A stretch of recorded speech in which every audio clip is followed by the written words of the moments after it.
Hello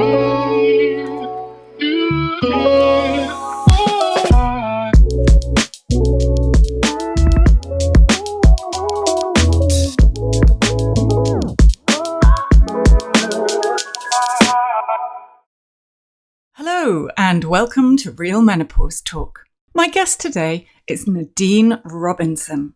A practicing midwife for 20 years, Nadine has gathered expansive knowledge of herbology, breathwork, firewalking, and sexuality. She is the embodied wild woman.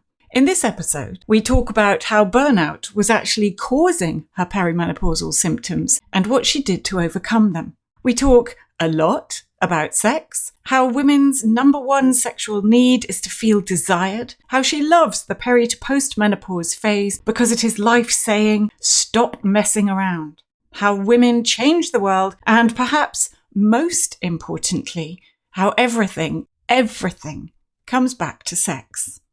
With perhaps a bed, or maybe even a beach in mind, I would like to mention our sponsor, Cozy Earth. Their bedding and towels are cool, super soft and moisture wicking, designed to keep you comfortable whatever you get up to. Go to cozyearth.com and use code MENOPAUSE for 35% off. Nadine, lovely to meet you. Thank you very much for joining me. I would love to hear all about you. So if you are happy to start with telling everyone a little bit about yourself, your background, where you come from, then fire away. Hi, Hattie. Thank you so much. I'm delighted to be here. Yeah, so I'm Nadine. I was a midwife for 20 years, and I came to midwifery really early in my life. I attended my first birth that wasn't my own when I was 19. And then I was like, what is this? So I really got hooked. I loved women's health. I loved the holistic nature of it. I love the empowerment part for women. This is about women.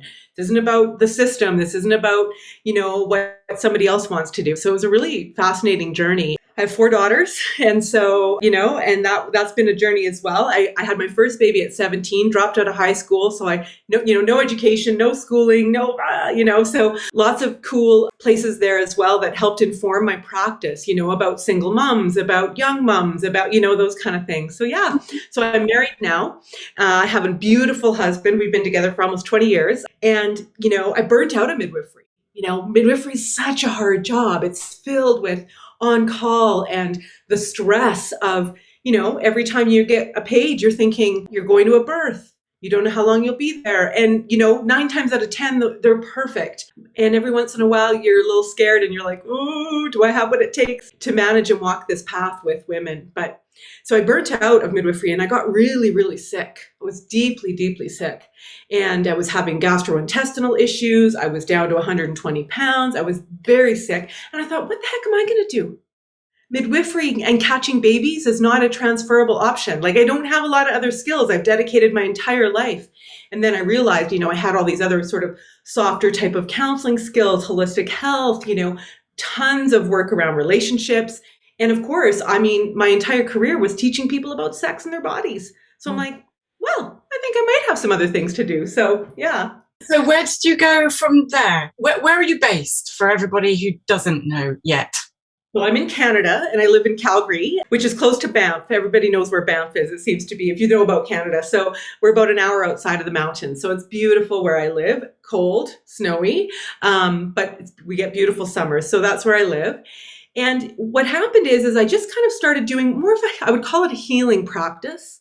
And was doing the healing. I developed my own 2-year healing program. So I spent a number of years teaching other people my healing modalities that I had sort of accumulated over the period of my career. And then I kind of realized I kept getting people telling me how much they loved when I was talking about sex. And I was like, I don't want to talk about sex because I don't want to get into the boobs. I'm not into the tantric stuff. And then I realized that's my strength. Is I want to talk to people about their sexuality and sex as a pathway through their spirituality, right? And so that's the work I do now. I'm very much looking forward to coming back to that in all its glorious detail. I need to sidebar you just for a moment and ask about your experience of perimenopause or menopause and whereabouts are you at the moment? Right. So I'm 49 years old. And it's interesting because I first started noticing perimenopausal symptoms when I was burning out as a midwife.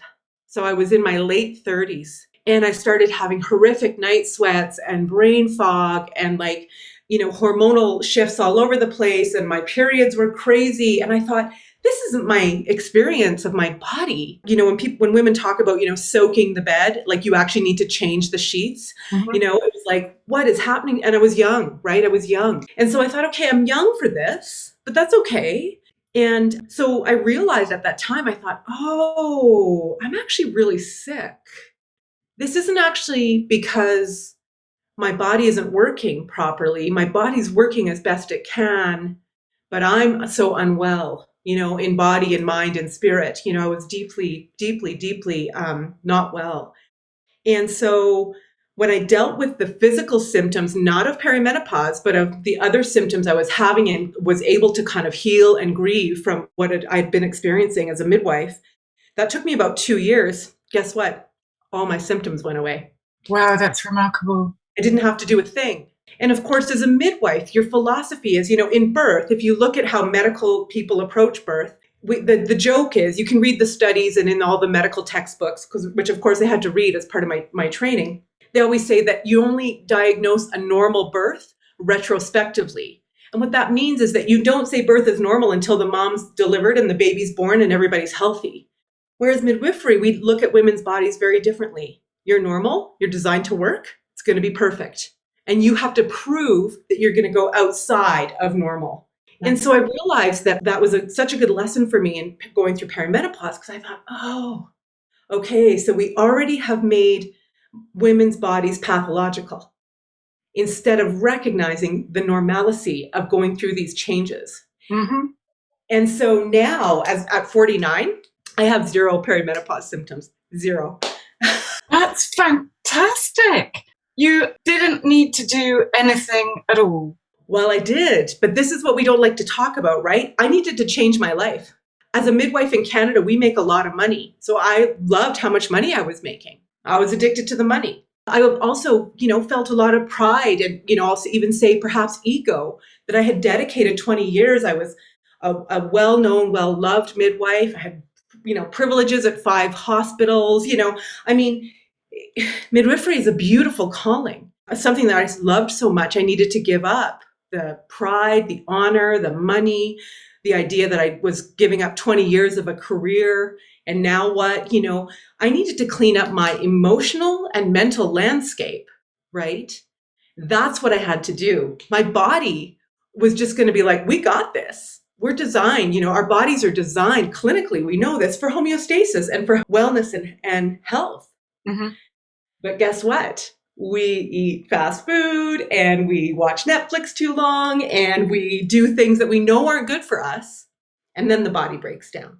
And stress management is the number one foundation for smooth running, supposedly, through perimenopause, or at least to ease any symptoms that somebody has. And I think an awful lot of us find that it's a stressful time of life, and finding the space to address that stress is often quite a challenge, but you did it. Yeah, that's right. I mean, where there's tons of studies, right? That's a beautiful awareness to bring in, because 80 to 90% of all disease is caused by stress. We know this. This isn't me. And people call me woo-woo, right? I'm not woo-woo. I just know that actually your mental and emotional health is primarily the driver to the physical. And we don't want to talk about that because it's hard. It's way easier to just think, oh, I'm just going to walk for 20 minutes and I can still eat really junk food and have a terrible relationship and have a boss that's mean to me all the time. No, you can't. So what did you do to change your path from midwifery to where you are now? Mostly, I started taking some more sort of complementary healing classes. I mean, I was already a herbologist. I'm trained in homeopathy. I'm trained in essential oils and aromatherapy. I was trained in acupressure. So I had all these sort of other pieces, but they were specifically to pregnancy and childbirth. And so I decided to kind of dive into those a little bit more and just kind of scoop them together in a little bit of a nicer pile, right? So instead of the focus being midwifery and catching a baby, I scooped all those beautiful teachings, the trainings, the experience I had together and just created my own healing modality where I was doing some energy healing, a bit of coaching, talking to people about their mental health. It's a huge part of what I do. I'm not a counselor, because if you need a counselor, I'll send you to one, right? Right. But giving people that sort of holistic treatment that I gave them. And I just started to thrive. My practice was busy. I had, people were like, I love this, because it's the missing link, right?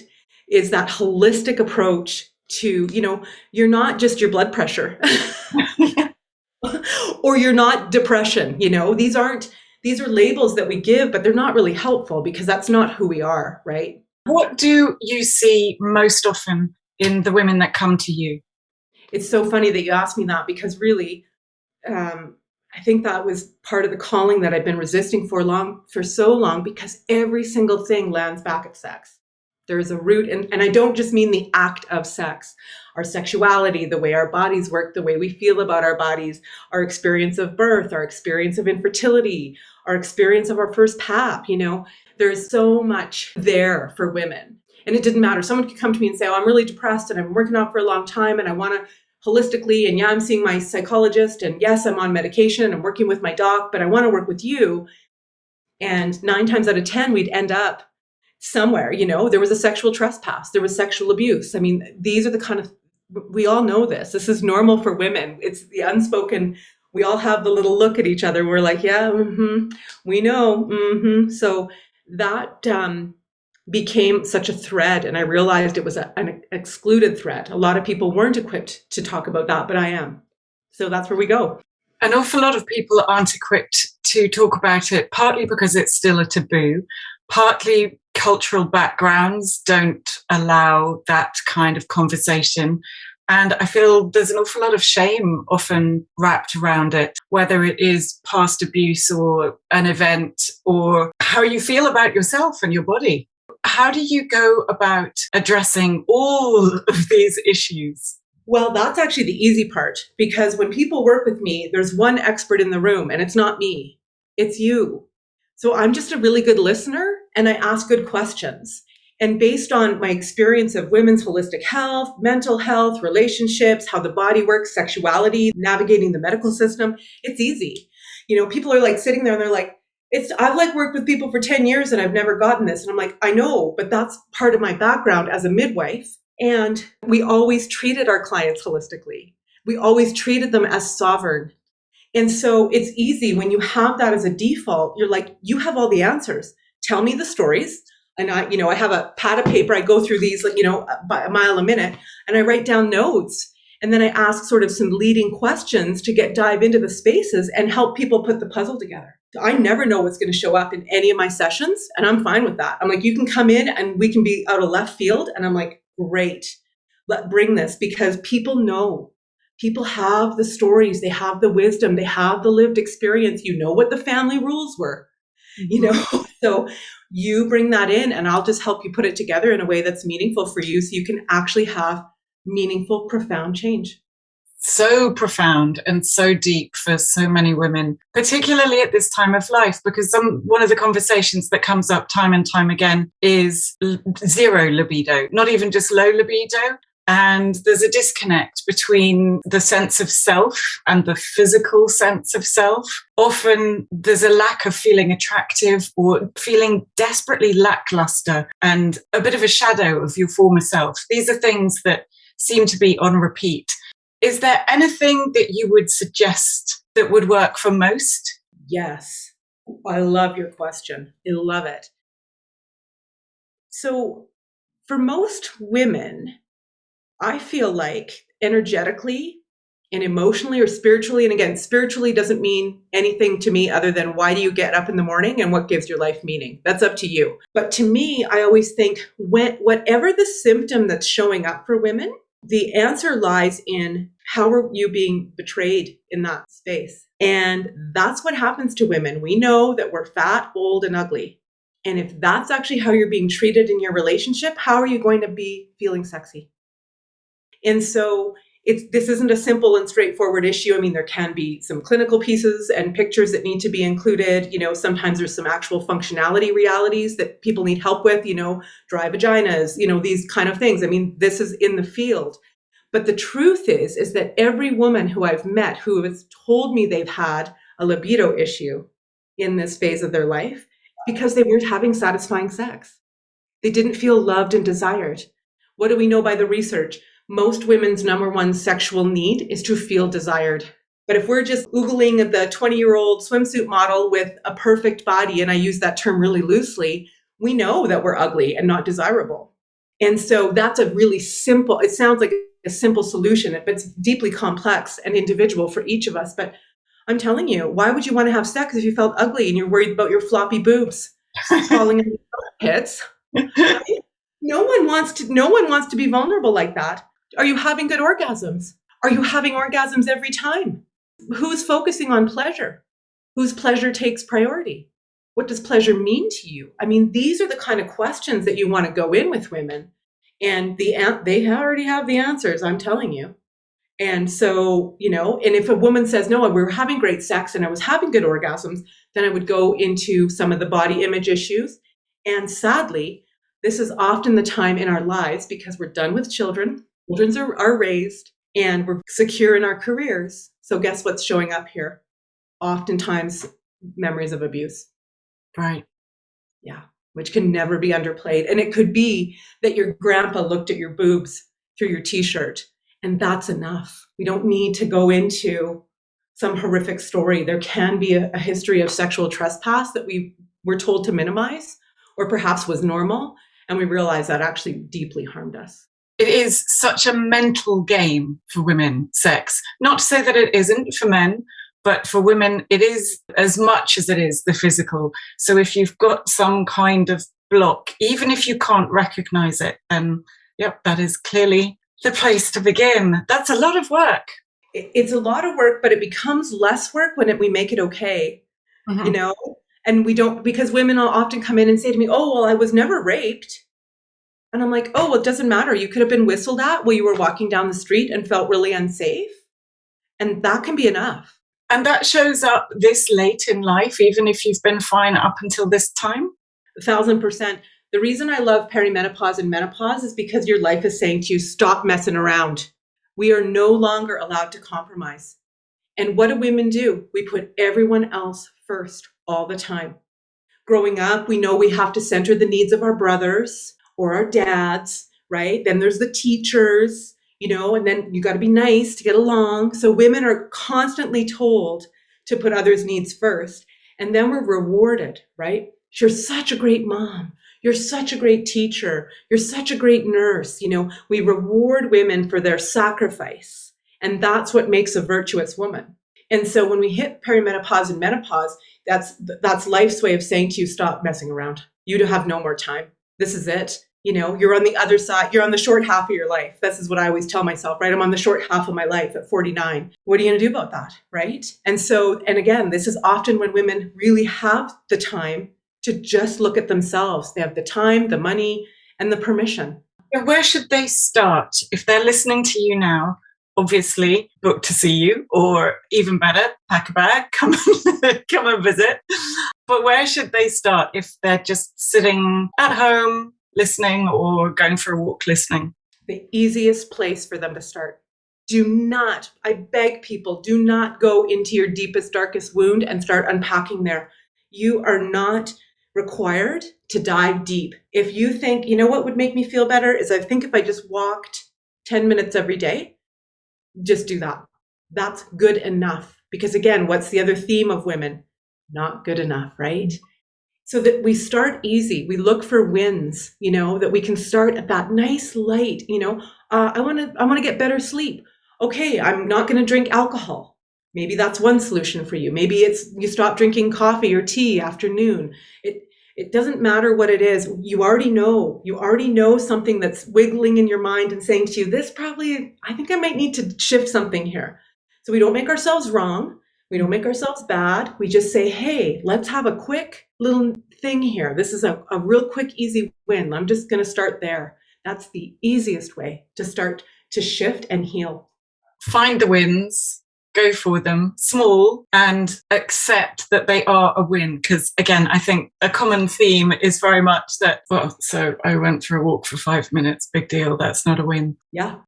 I always tell people the whole purpose of my actual work, if you want to get right down to the nuts and bolts, is to help people not believe they're wrong, That's it. That's it. You're not wrong. You're not wrong. Writing notes, not wrong. What else would you like to talk about in terms of sex, given that you are rebranding and it's all about sex? Everything's about sex. Well, like I say, I've really struggled and I resisted this for a long time because this isn't tantric sex coaching. It's not couples coaching. It's really about using our sexuality as a pathway to get into sort of our spirituality, our soul wounds. You want to talk about shame? It's all living there in sex.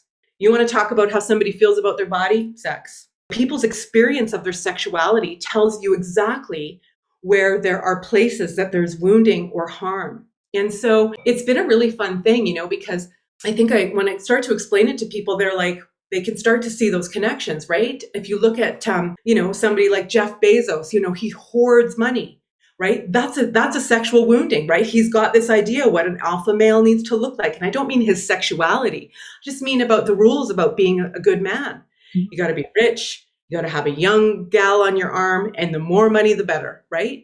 This is a wounding, right? And how would our world be different if we weren't doing that? This is where sexting comes from. It's where affairs come from. We're constantly trying to meet that need because when our sexual needs are met, we actually feel deeply, deeply seen and deeply, deeply nourished and cherished. And most of us are running around trying to feel that all the time, whether it's with our friendships or we're on social media or we're working out because we want to look better. These are always these outward needs, because we want to be accepted and loved and seen and valued. And sex is the easiest way to do that. But boy, it's the hardest, isn't it? Just listening to you saying seen, nourished and cherished, I feel that for most people, yes, it is. It's look at me, or the 20-year-old me that had a neat figure and was pretty and young, and feeling nourished and cherished is really vital to that connection as well. Again, not just the sex with a partner, but the connection with friendships or acquaintances even, just to be acknowledged, I suppose. Deeply. And it's funny because we talk about connection as if it's flippant, when in fact, it's one of the basic human needs we have, right? I just read a study the other day because I love the research. And so I read a study the other day that one of the primary causes of dementia is loneliness. Mm-hmm. Well, look at the way we all ran to Zoom in lockdown as well. Any form of connection, not the same, obviously, as being face-to-face in person, but anything we could get to nourish that part of us. Yeah. Yes. When you can start to talk to people about this, and when people are entering these spaces with me, I love it because there isn't anywhere else for them to have this conversation. Mm-hmm. And of course, if we're having sex with a partner or a lover and we're sharing our bodies that way and we're having that kind of intimacy, that's one of the most powerful places for us to sort of do that work, because you and I are going to misunderstand each other, and our friends are going to misunderstand us, and the person that we're ordering our coffee from is going to, or you're going to cut somebody off when you're driving and you're going to be like, but maybe that person just found out their child was in a car accident and they're in the hospital. I mean, we don't give each other that space, so we're not seen. Mm-hmm. And so that when we can give people that opportunity to deeply be seen and connected, it changes everything about how they move in the rest of their lives, right? Yeah, it absolutely does. Good sex will heal the world. I mean, this is my, it starts wars. It's why people have affairs. It's why they cheat. They're going to strip clubs. I mean, that's why pornography exists, because people have this idea that they can't get their sexual needs met. So they're constantly looking, and it causes great harm. Mm-hmm. Is there a suggestion that you could give to a woman who might have no libido and want to reconnect with her partner? If that's something that's important to you, I would just start with going back to remembering about desire. And when you remember about desire, it has to be two ways. It can't be one. You have to remember the desire from a place of sexuality, definitely. So think about that, what really turned me on, or what made me feel sexy? What were the things that were happening? What was that hottest? It might not even have been with your partner. Maybe there was this hottest, sexiest sex of your life. And you're like, okay, but I need to harness those feelings and bring them in here. So you need to think about desire. and deeply think about desire, because we're so ashamed. I'd like lighter touch. That can feel shameful. Or, I'd like to use some toys while we're having sex. Ooh, I'm a creep, So really be vulnerable there. And that takes a lot of work to be vulnerable first with yourself, to admit what you deeply desire sexually, and then to be able to communicate it in a way that's going to be received by your lover. So that's the first place, is to play with your desire. And I know it's not here and now, but you have to go back. You have to go back to a time when you felt that desire. That's number one. But the second piece of this work, and this is what people, I think, really get mixed up on, especially women, it can't just be desire sexually. What do you desire in the rest of your life? What lights you up? What sets you on fire? What are you passionate about? Is it a social justice cause? Is it climate change? Is it pets? You love your dog. Great. Yes. I mean, it can be something so simple, but we forget we can leverage that outward desire that lives out here in the world. And that's what all that sexual energy is, right? It's life force energy. Mm-hmm. So when you tap into that desire that lights you up, what are you excited about? Your grandkids? Great. How can you make their life better? Maybe you want to take your grandkids every day. That's deeply connecting to you. Doesn't matter. But you leverage that energy, you leverage the passion, and that helps you bring it back into the sexuality and into your bedroom. This ties in so beautifully with the idea of second spring, or you're designing your own part two, or reclaiming your life and your desire and really genuinely working out what you want from life. Yeah. Well, and think about it too, back to what I said before too. This is the other thing about, what if it's okay? What if we make it not wrong that you don't want to have sex right now? Right? Like, we're back to that whole, this is my life's work. You're not wrong. It's okay to not want to have sex.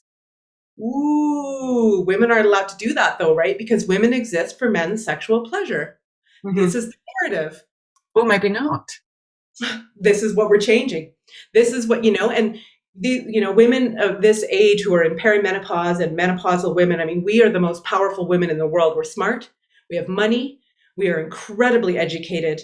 We've got the privilege of all of the great social justice work that's been happening around us, the work in climate change. I mean, that's why people are scared of us. That's why people don't like old women. I'm going to call it that loosely, but it's because we've got the mojo, and women change the world.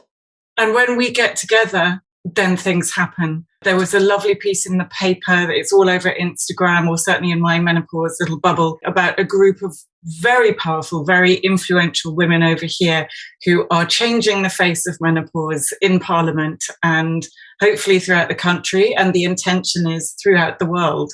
So very, very exciting, wonderful, again, intelligent, accomplished, interesting, fascinating, clever women, beautiful as well, all of them, every single one. And they get together and they are making big change. How is that happening over in Canada? Well, I'm not a good person to ask. And I'll be honest about that, because I've always ran in these weird groups. I was a midwife. We were doing home births underwater. I mean, I just thought that was normal. And then people would be like, wait, you're a what? And I'd be like, oh, right. That's not normal for most people. I've sort of done a little bit, maybe what you're doing, your menopause bubble. I'm in that too, where, I'm surrounded by powerful women. I'm surrounded by women who are, talking about this and making changes. They're talking about it in their workplaces, whether they're in the C-suite but it might be a bubble. So this is important to say, it might be, I'm living in my little dream world, when in reality, and I think that's probably a big part of it, is that women we're expected to function like men. Yeah. And so we need to shift that narrative into the power of living within cycles, because that's how women live their lives. And that's how nature grows. We've got winter, we've got spring, we've got summer, we've got fall when we harvest. The society has a lot to learn from cyclical living and the power of that. And that's why we need women in leadership positions who are willing to lead as women, not lead as men. I love that. That's another thing that's come up actually repeatedly this week and over the last couple of weeks, is living as though you don't have children when you do, and working as though you don't have children when you do, and then having children as though you don't work when you do. Women have to deny half of themselves at different points in the day or the week, and take on different roles and behave as though, like you just said, as though they were men often. For women to have it all, they have to do it all. Yeah. That's true, right? So, no, you're exactly right, and that's a huge part of, I created a course that I'm sharing in a little bit, but it's exactly about this. It's about embodied leadership for women, because we can't lead men's way. And women shy away from leadership positions because we're punished, because we can't do leadership the way you just described it, because that's what's expected of us. And we need those stay-at-home moms taking leadership roles, not the way we've defined traditionally leadership, right? A patriarchal leadership, even white, very, very white model, right? Mm. Yeah. Mm-hmm. Nadine, is there anything that you would like to wrap up with? There is one thing that I really would like all women to know and feel, and even just allow themselves to think could be true for them, that your body is never, ever broken. Yeah. It's, our body has been pathologized. It starts when we get our period, and then we have acne. So then we need to go on oral birth control pills, and, then we're not going to be able to get pregnant. And then when we do, you're going to need lots of intervention. Our bodies have been made to feel as if they're constantly a disaster, a walking disaster waiting to happen, and it needs constant intervention. There is nothing wrong with taking a medication, having a surgery. I'm a hot yes for that. I'm a hot yes. And your body is beautiful and normal and absolutely is designed to work perfectly, including through perimenopause and menopause. We are not meant to suffer. We are not meant to suffer. Beautiful words. Thank you. Where can people find you? My new website is launching, so it's www.nadinerobinson.com. I'm on Instagram as I am Nadine Robinson. Those are the two best places to track me down. You can follow me there and, just see if there's anything fun. I always say, do you want to play? So, just check in and see what lands for you, right? Thank you. I just really, I love talking about this stuff. So just thank you for that. And women deserve to feel good. Well, thank you again. And thank you for being so open and having so much to contribute. Thank you. Take good care. Check out Nadine's website, nadinerobinson.com, and find her on Instagram, I am Nadine Robinson. A huge thank you to our sponsor, Cozy Earth, creators of luxury bed linen, nightwear and loungewear. Their bed linens are softer than cotton, made from sustainably sourced materials and temperature regulated to help keep you cool at night. They've even given us a fabulous 35% discount on all bedding, toweling and clothing. Go to cozyearth.com and use code MENOPAUSE. Please remember to follow us on the podcast apps and share the podcast with everybody you know so that we can keep it going and spread the word. Thank you so much for listening. I look forward to seeing you in the next episode.